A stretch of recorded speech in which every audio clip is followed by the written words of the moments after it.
All right, sports fans, how's everybody out there doing?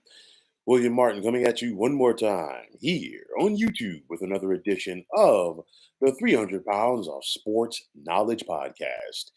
Typically, you expect the big free agency spending in Major League Baseball to be controlled by the big market teams. And for the Los Angeles Dodgers, they're once again holding up their end of the bargain so far this offseason. Earlier this week, they made it official with the big signing of Shohei Ohtani to a 10-year deal for 700 million. But the Dodgers have not stopped there as they just acquired starting pitcher Tyler Glasnow and outfielder Manuel Margot from the Tampa Bay Rays. And the trade resulted in the Dodgers and Glasnow agreeing on a 5-year extension for $136.5 million. Now, the Dodgers came into this offseason knowing that they had to upgrade their rotation. There's no guarantees on veteran pitcher Clayton Kershaw that he's going to return. And I think we could all go to the bank and say, hey, Julio Urias ain't pitching again for the Dodgers, and he might not ever pitch in MLB again. You look at Walker Bueller and Dustin May, they can't stay healthy. And we know that Shohei is not going to be pitching this year as he recovers from Tommy John. So, they wanted to go out there. They need pitching. I think Glasnow is the first piece of the puzzle, but was it a reach for the Dodgers? And I say that because you just gave him a 5-year deal for 136.5 million, but we're talking about a guy who's never pitched more than 120 innings in a season. And Glasnow himself has had injury issues. He's never made 25 starts in a season. So how much are you going to be able to count on him? Now, the deferred money from Shohei's deal obviously makes this work for the Dodgers as they look to go forward. But this is a team, a franchise that focuses on analytics very heavy, like the Rays. But then they themselves, the Dodgers, didn't even have somebody come close to pitching 175 innings last year, more or less 150 or 200 rather. Clayton Kershaw, the veteran, led this team with about 131 innings pitched last season. That simply ain't going to get it done. For me, I'm always skeptical about picking up guys from the Rays because I feel like that the Rays get the most out of their players in their system. And Tampa Bay being a small market team, they have to get creative in how they do things. Tampa knows how to sell high as far as when they trade their guys. And more often than not, the Rays players don't really live up to the hype, so to speak, once they go to another team. So I'm looking at this. Are the Dodgers done making moves this offseason? Absolutely not. I think the Dodgers have been primed and poised uh, for this offseason from last offseason when they were very quiet. So I think the Dodgers are going to go out there and continue to make moves. Now, is it going to be enough for them to go out there and win a championship next season? That we got to wait and see because I say it like this. Um, Obviously, you can't just buy a championship in baseball, and that's fine. That's all well and good. I think also the expanded postseason has added a lot to it, and I think some of these smaller market clubs, like the Rays, and I'm not saying the Rays are going to go out there and win a World Series. They have to get creative as well. And I think the Dodgers, even though they're not the defending World Series champions, they're still going to have a bullseye on their targets heading into next season, just due to the fact of all of the money that they just gave Shohei Ohtani.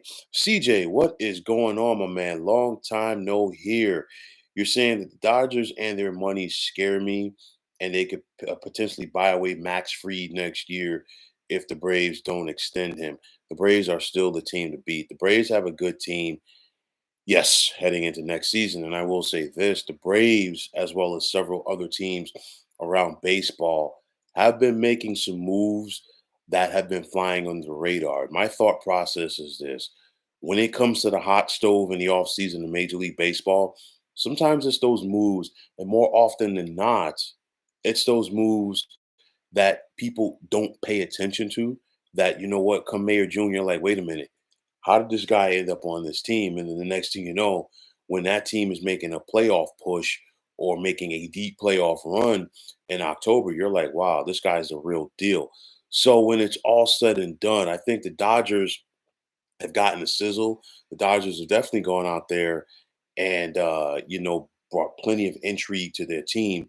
But obviously, clearly, the Rays don't give up Glass now if they don't have a plan B. That's something that they've always done. That this is a Tampa Bay Rays team that after they made the World Series in 2020 when they lost to the Dodgers, they traded their ace Blake Snell, and they haven't skipped a beat.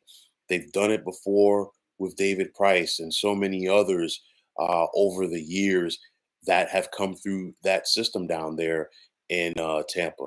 So I'm really not worried about the Rays. They're still going to find their footing in that tough American League East. And I think when it's all said and done, we're probably more than likely talking about the Rays making the playoffs next year. You asked me, you want to discuss the pros and cons of the balanced schedule MLB started last year. I talked about it before, but I have no problem in talking about it again. I am not a fan of it. I think that interleague play has really gotten watered down, and I would like, we're at 30 teams right now. If Major League Baseball decided to expand again and go to 32 teams, I would really love to see Major League Baseball cut down the interleague play. Easier said than done because now we've got a universal DH. And the other thing is this, I don't like the fact that, you're playing less division games and you're playing more games against the other league. And for me, in my opinion, it should be more about facing the teams that you have to go through to get into the postseason because, with tiebreakers coming into play, X, Y, and Z, I would be more intrigued to see the Dodgers play the Braves an additional time than to have the Dodgers go out there and play the White Sox or have the Braves go out there and play the Mariners. I'm me personally, I'm just less intrigued by it. Interleague play, in my opinion, has lost its luster. I think it was at its peak late '90s, early 2000s. I think, and I think it was at its peak when you had teams in certain regions that were competitive, in the respective leagues going at it, and each league. And I talk about Mets Yankees because that was something people wanted to see at that time. It's lost its luster. Cubs White Sox, of course, that was something people wanted to see. It's lost its luster. We've had so many other uh league rivalries, so to speak, as far as teams within the same city or same state. Nonetheless, it just ain't there no more. So I'm not a fan of it, and I would really like to see MLB go back to having, the National League concentrate more on the National League, the American League, excuse me, concentrate on the American League. But at the end of the day, clearly, I don't have a vote at the end at the table. I'm just a fan like everybody else. You're saying it is an you that you think it's an overall positive. And that's all well and good. Don't you think it's good for the fans to be able to see all the players? Yes and no. I think there's some intrigue, definitely from the fans by that. But I guess probably from the era that I grew up in, maybe that I'm a little biased. And I say this from the standpoint that, you know what, there was some intrigue about seeing the guy, you know, play his whole career in one league, or there was some intrigue about really, getting to see the stars at the All Star game because I think it made it more of an exclusive event. So I think that's part of it with me, but also I just think, I know that MLB is trying to change the narrative, and I totally get it. But you look at the NFL for an example; they've got 17 regular season games. 12 of their games, the bulk of their games, are against their respective conference. They play obviously clearly each person in their division twice. So yeah, you're going to have interconference matchups, but it's not really taking the grand stage, so to speak. NBA, everybody plays everybody, but still you're going to play the teams in your conference more. Same thing goes for the National Hockey League. So that's where I'm coming from on it. You still hate the DH. Listen, I'm with you. I'll tell you like this. I really enjoyed it when you had American League with the DH, National League with having the pitcher bat. And the reason why is because it brought more strategy to the game. When the American League teams had to go into the National League parks, they had to account for the pitcher.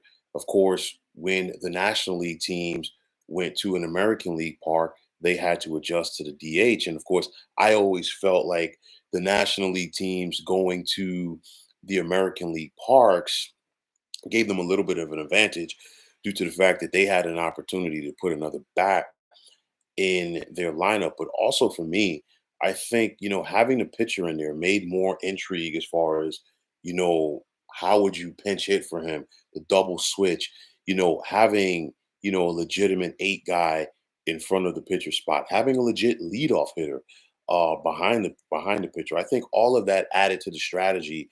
And I think that is some strategy that's been wiped out. And I think at the end of the day, we could thank the lovely analytics for that. Um, yeah, I got a couple of years on you. It may not look like it, but trust me, I do. I've got a couple of years on you, CJ. But yeah, you're saying that the Braves are getting the All Star game in 2025. Hopefully MLB does not take it away again. I highly doubt that is going to happen a second time around.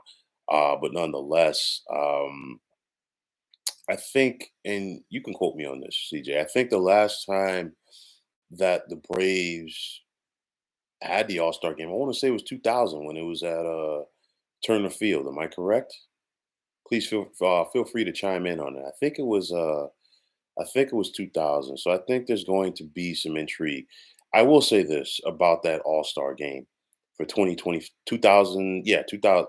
No, 2001 was Seattle. 2001 was Seattle because that was Cal Ripken and Tony Gwynn's last All-Star game, and I know Cal Ripken got honored, so did Tony Gwynn. Yeah, it was 2000 because 99 was Fenway. So yeah, 2000 had to be Turner Field, and that's when Derek Jeter got the MVP down there. But, for me, hopefully, speaking of that All-Star game, hopefully, MLB decides to go back to its roots and allow the players to everybody to wear their respective uniforms. I think, they're trying to adjust things and do like the NBA and do like the NHL and NFL, all that stuff. I think at the end of the day, I think, baseball shtick, if you will, is allowing the players to wear their respective uniforms. They're doing it for money. It's a money grab. I totally understand it. With their deal with Nike. But nonetheless, I would just like to see them go back to that. But nonetheless, with the Dodgers, I think these moves are intriguing. But, obviously, clearly, we're not guaranteed of a championship. I mean, we saw the Mets and Yankees spend a lot of money last offseason, as did the San Diego Padres. And what did they get them? None of them made the playoffs. So just because you shell out the big bucks, there's no guarantee. But I think there's plenty of intrigue around the Dodgers. I still think that they're going to be the team to beat in the uh, in the NL West. But of course, clearly, just because you win your division, don't guarantee a doggone thing. Come the postseason, you ask me if I'm a Dodgers fan. Absolutely not. I'm just talking about this because I'm really intrigued by this deal, and I talked about it a couple of days ago as far as how it's going to be a game changer, the Shohei deal. And the reason why I say that is because with all of this deferred money, I think, big market teams are probably going to take this and run with it. Don't get me wrong. Like I said, this ain't the first time that we've seen teams defer money on a contract. I think this is the first time we've seen it for this much of a scale. You're talking about, Shohei's really going to only earn 20 million of that bread while he's playing. The rest is going to be paid, $680 million over a 10-year period. So it's one of those where I think other big market teams are going to try to take this ball and run with it. And then at some point, you're going to have the small market owners, chime in and say, well, you know what? not so fast. So I really want to see how things play out with the next round of CBAs when it comes to negotiating the next deal. But nonetheless, the Dodgers did have to go out there and make a move. I still think they're not done because they still need plenty of help in their rotation.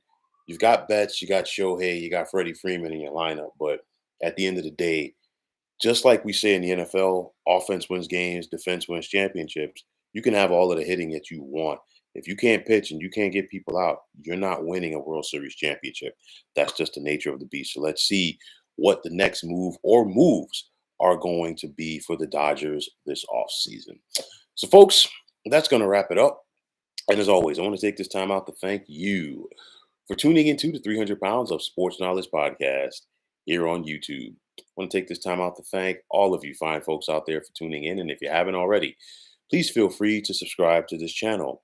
Now, if you're on the X, formerly known as Twitter, please feel free to follow me at 300 Pounds of Sports. And like I always say, if you follow me, it'd be my pleasure to follow you right back. There's also the sports discussion group on Facebook at the Sports Depot 365.